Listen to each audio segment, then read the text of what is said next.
Hi, I'm Katrina, and this is Boldly Challenging Ableism.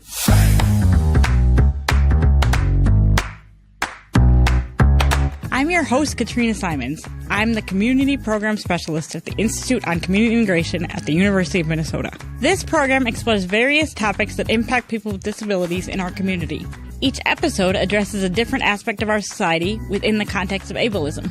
Ableism is the prejudice that stems from the belief or belief system that assumes someone is less capable or less worthy because of a real or perceived difference in ability or function.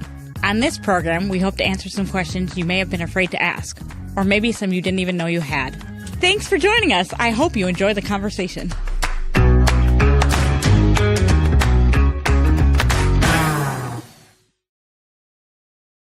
Hi, everybody. Welcome to Boldly. Thanks for coming in for episode 3, season 2. We're going to talk with Joe today, who we talked to last season as well. So, we're really pumped to do that. Hi, Joe. How you doing? I've been doing okay. I graduated from my Transition Plus program in June, and it's been really weird not getting up and going to school every day. But I've been adjusting to it, and for so long I've been putting off going to a day program. But I recently considered trying to go to one to be social and do some activities. I have some programs that I want to check out very soon. That's so great. We should connect later because my sister might know about some day programs. She works she works with more, so she might have some good ideas for you. So we'll be in touch later about that. How was the lemonade stand this past year? It was super fun. Well, it was. The lemonade stand was amazing. We raised $17,379. Lots of people came, including the Minnesota Twins mascot. I know, I was there when he was there. That's so cool. Yeah, he was there. I was there like right at the middle of his time, and he gave me a hug right when I first got there, and then I think he had to go. He probably had to cool off. He's probably hot. It was July, and he had he was a bear, so he had a lot going on there. Have you been doing any races lately or getting ready for them? I just did the TC 10 mile for the first time. I finished the race walking to the finish line. Yeah, that was so cool. I saw it on Facebook and I was like, "Oh, I love that shot. That should be like a national shot for something." We'll have to figure out somewhere where you can be like a model for it and do that. You've recently been posting a lot on Facebook about your mental health journey. Can you share with us a little bit about that? There have been really dark and heavy moments in my journey. Moments where I didn't feel understood by anyone. Moments where I didn't know how to express everything I was holding inside, not because I didn't feel it, but because people weren't listening. There were times I felt trapped in my own thoughts, my own body, and my own pain. And that kind of loneliness hits differently when the world already sees you as different. Being treated like a child, talked down to, or not taken seriously has damaged my mental health in ways people don't realize. When adults around you act like your real feelings don't count, or they assume you shouldn't have hard days because you should be grateful, it teaches you to hide your pain. I learned early on that people were more comfortable with the version of me that made them feel good, not the version that was hurting. And that silence built up inside me. I've gone through very difficult mental health periods, heavier and more confusing than people know. Times when everything felt like too much. When my emotions took over, and I felt out of control on the inside. Times when I was mentally exhausted from fighting to be understood. Times when the physical challenges of my disability made the emotional struggle even heavier, because I didn't always have the same outlets or coping options that others do. When your body has limits, your mind can spiral in ways that feel suffocating, because there isn't always a release valve. There were days when I felt stuck with my thoughts, stuck with my feelings, stuck with the weight of trying to hold everything in. Days where I felt like I was disappearing on the inside, because no one saw what I was carrying. Days where I couldn't find a way to explain the storm that was happening inside me. That left me feeling lost, scared, and completely alone. People don't talk enough about how mental health and disability connect. When you live with a disability, everything is more complicated. Your emotions, your coping, your relationships, your identity. When communication is harder, the pain has fewer places to go. When others don't see your emotional pain, it starts to feel like maybe your pain doesn't matter. And that can break you down slowly, quietly, and invisibly. For a long time, I didn't have the support I truly needed. I felt unseen in spaces that were supposed to help. I felt misunderstood, dismissed, or told to be positive instead of supported in my reality. I needed help that understood both disability and mental health together, and not having that made the difficult periods even more overwhelming. But through all of that, through the dark moments, the silenced feelings, the confusion, and the internal battles, I've learned something that has become a turning point for me. My feelings are real. They are valid. They deserve space. I don't have to hide the hard parts or pretend to be the happy disabled person to make others comfortable. My mental health journey has been painful, messy, complicated, and honestly really hard at times, but it's also been a journey of finding myself again, piece by piece. I'm still on that journey. I'm still learning how to hold all of my emotions without pushing them down. I'm still learning how to show up as the real me, not the version the world expects. Sometimes I feel like there's just, when you have, a disability, which a mental health concern is, but when you have more than one disability, sometimes I feel like it's just a lot to hold.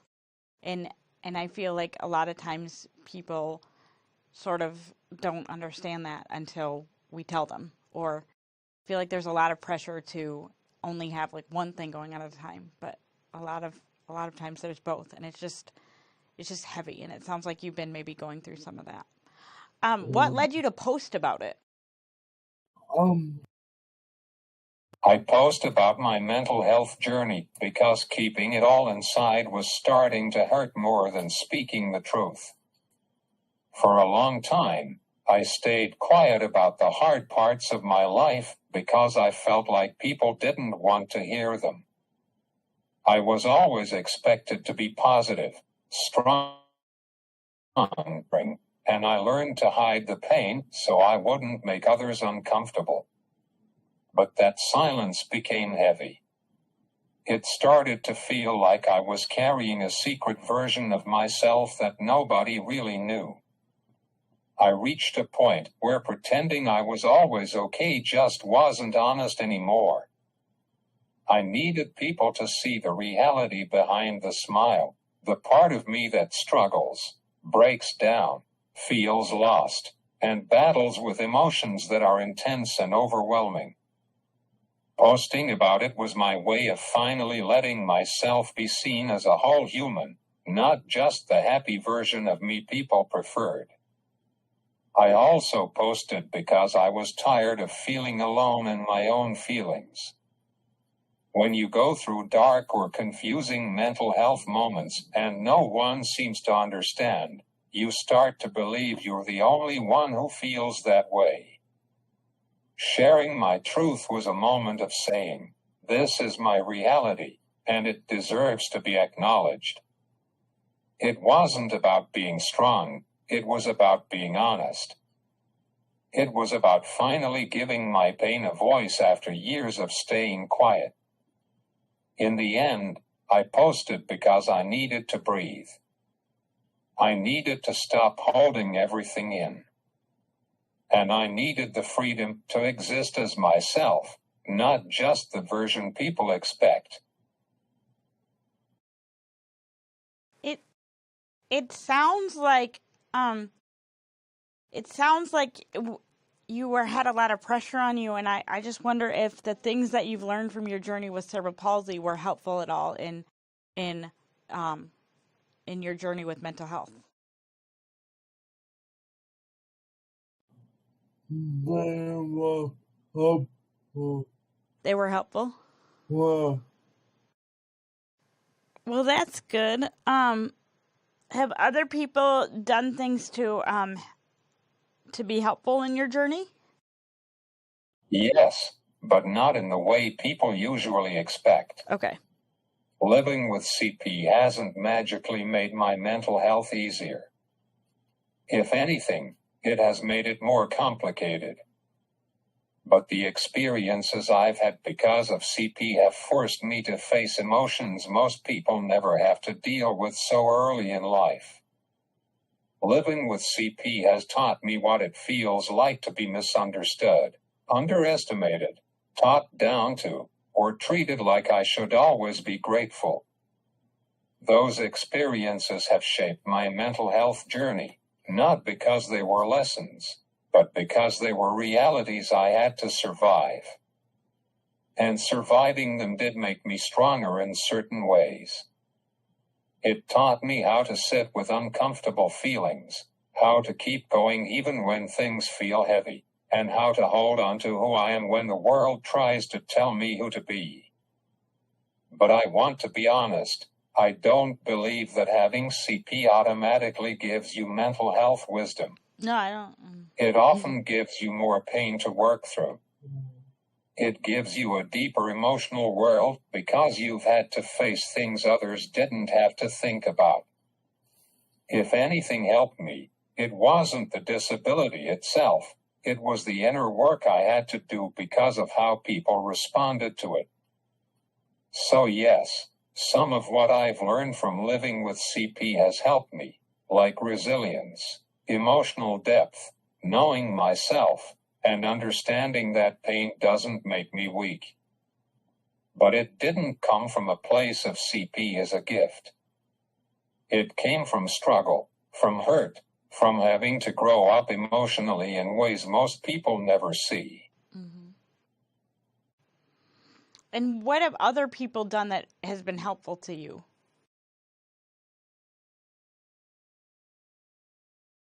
The most helpful people in my life have been the ones who allowed me to show my real emotions without judging me or trying to fix me. What helped the most wasn't advice or positivity, it was people who stayed with me in the hard moments and didn't make me feel wrong for having them.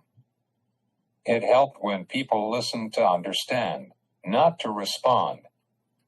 When someone actually sat with me, looked at me as a full human, and tried to get how I was feeling, that made a difference. Being heard and believed matters more than people realize. It helped when people talked to me like an adult, respected my feelings, and didn't shrink them down or brush them off. When someone said things like, "Your feelings make sense," or "I'm here with you," it made me feel seen instead of alone. It helped when people didn't expect me to always be strong or happy. The people who gave me permission to have bad days, to cry, to be overwhelmed, or to just not be okay, they helped my mental health more than any motivational quote ever could. And it helped when people showed up consistently. Not just one time when things were dramatic, but in the quiet days after.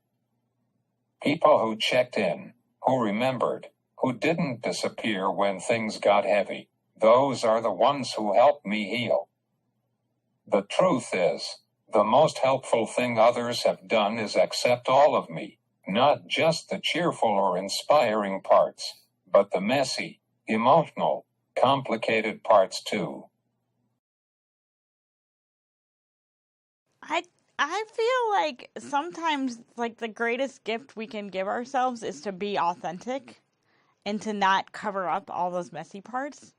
And I feel like learning that is like a really important part of growing up. And Whoa. and it comes at different times for everybody.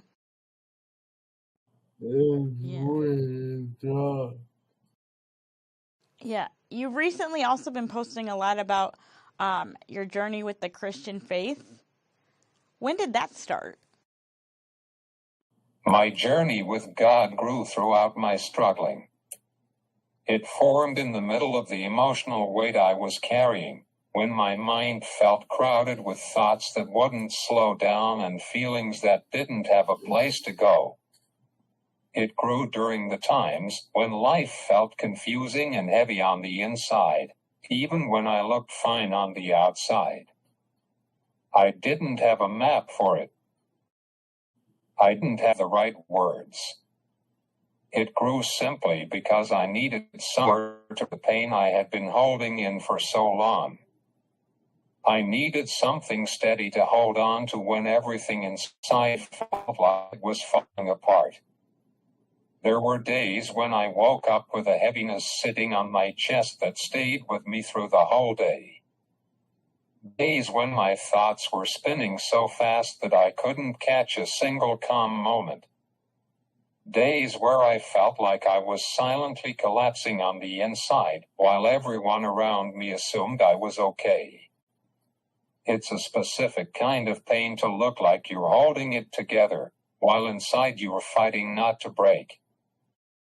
I felt misunderstood, unseen, and emotionally worn down from pretending I was fine when I wasn't. I held so much inside that it started to feel like I was disappearing under the weight of my own mind. My journey with God grew in those hidden places.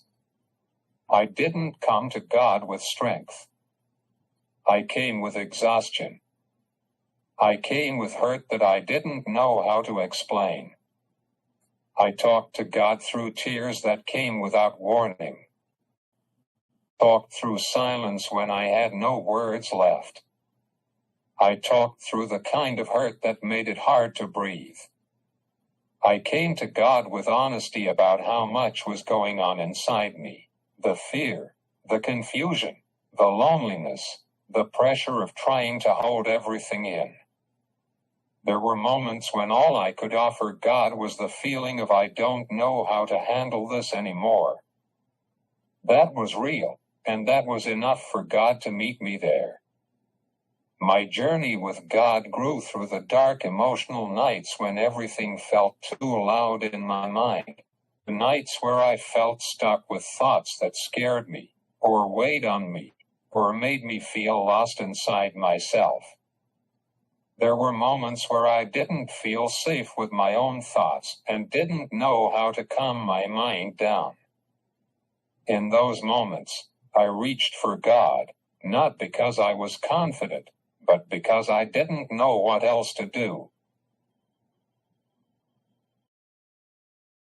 It sounds like you found a really strong faith in all of this and that you feel very supported by your faith.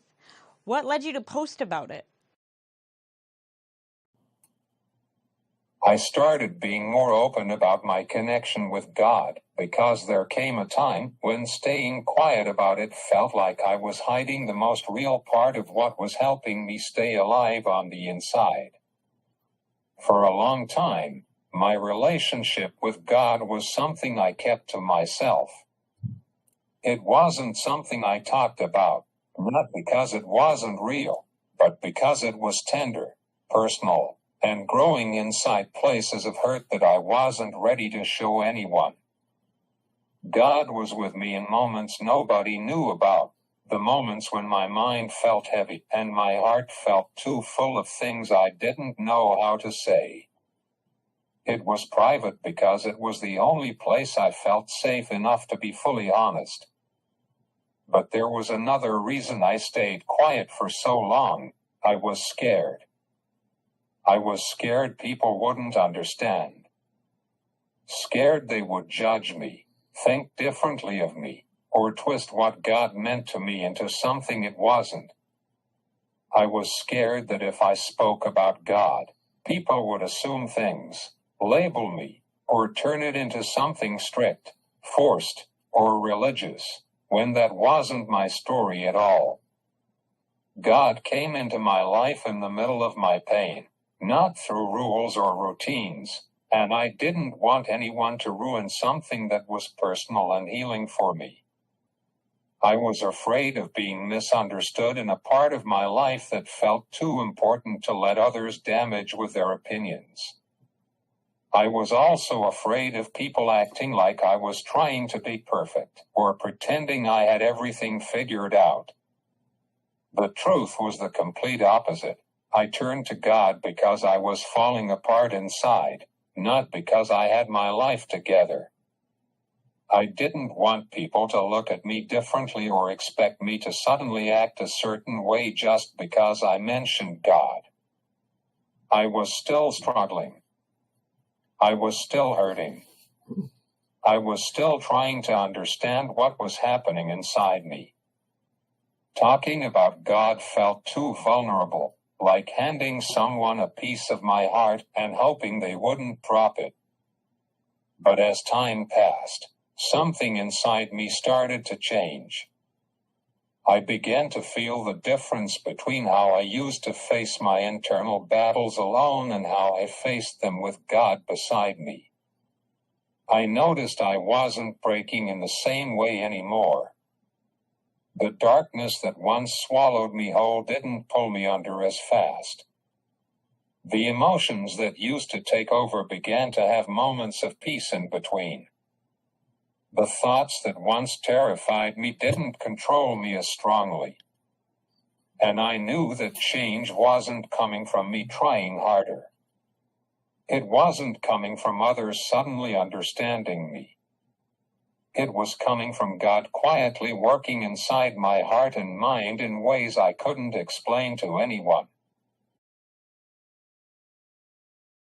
We live in very heavy times right now, and your answers are reflecting that. What do you do to stay grounded? What helps me stay grounded in these scary times is God, over and over again. God. Well, it sounds like you found a really solid support in your faith, and we're happy to hear that you found a solid support in this kind of challenging time of life where you're kind of looking where to go next. I hope that you find a day program that suits you, that you like going to, and that you really find that socialization that you are looking for. And I'm wondering too if you've ever considered going into some type of clergy. You sound like you have a good message to share, and like you want to share it with a lot of people. So thank you so much for joining us, Joe, and we're wishing you well and as you try to find sort of your next steps in life. And we're hoping to hear about the next Joe's Lemonade stand. And we're happy that you're feeling good and like you can talk about the things you believe in. Thanks for joining us on Boldly, and we hope you have a great start to winter here. Boldly, Challenging Ableism is a co-production of AM 950, the progressive voice of Minnesota, and the Institute on Community Integration at the University of Minnesota. For more information, please visit ici.umn.edu.